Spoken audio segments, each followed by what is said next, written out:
પરંતુ ભાઈઓ એને એ નથી ખબર કે દેવતભાઈ ખવડ અને બીજાદન ગઢવી કેવડા મોટા લોક સાહિત્ય કલાકાર છે। દેવતભાઈ ખવડ મિત્રો વાત કરી તો તેને 51 લાખ રૂપિયાનું દાન આપ્યું છે। તમે વિચાર કરી શકો છો કે તેના પપ્પા માટે 51 લાખ રૂપિયા મિત્રો દાન કરી દીધું છે। આ સંખ્યા મિત્રો કોઈ પણ નાની જ નથી, પરંતુ ભાઈઓ તમે 1 લાખ રૂપિયા દાન કરો ને તો પણ તમને ખબર, પરંતુ ભાઈઓ આ તો કાઠી સમાજનું ગૌરવ એવા દેવતભાઈ ખવડે 51 લાખ રૂપિયાનું દાન કર્યું છે। ના બે એવડા મોટા સાહિત્ય કલાકાર દેવતભાઈ ખવડે અને બીજાદન ગઢવીનું જે વિવાદ ચાલી રહ્યો છે ને, તમને બધા લોકોને ખબર છે કે કરીબ 3-4 દિવસથી સોશિયલ મીડિયાની અંદર આ વિવાદ છે મિત્રો ખૂબ જ વાયરલ થઈ રહ્યો છે। આ વિવાદની અંદર તમને લોકોને ખબર છે કે ગુજરાતના સાહિત્યકાર બીજાદન ગઢવી અને દેવતભાઈ ખવડનો આ વિવાદની અંદર મિત્રો ઘણા બધા લોકો છે આને સપોર્ટ કરે છે, તેને સપોર્ટ કરે છે, પરંતુ એને એ નથી ખબર કે આ બંને કલાકારો મિત્રો વાત કરી તો આપણું ગૌરવ છે।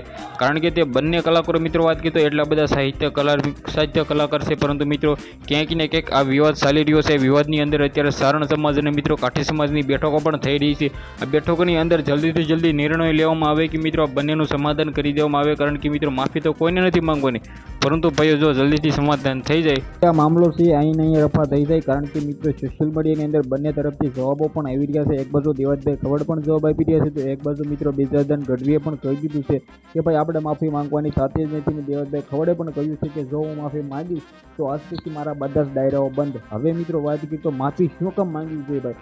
બંને છે મિત્રો ગુજરાતના સારા એવા કલાકારો છે, બંને છે મિત્રો ગુજરાતનું ઘરેણું છે, છતાં મિત્રો ક્યાંક ને ક્યાંક અત્યારે લોકો પબ્લિક લાભ ઉઠાડીને મિત્રો તમારો મજાક ઉડાડશે। કારણ કે ગુજરાતના સાહિત્ય કલાકારો મિત્રો ઓલરેડી તે મિત્રો આખા ગુજરાતમાં બૂમ પાડે છે અને કેવા એવા સાહિત્ય કલાકાર છે એ તો તમને લોકોને ખબર જ છે ને।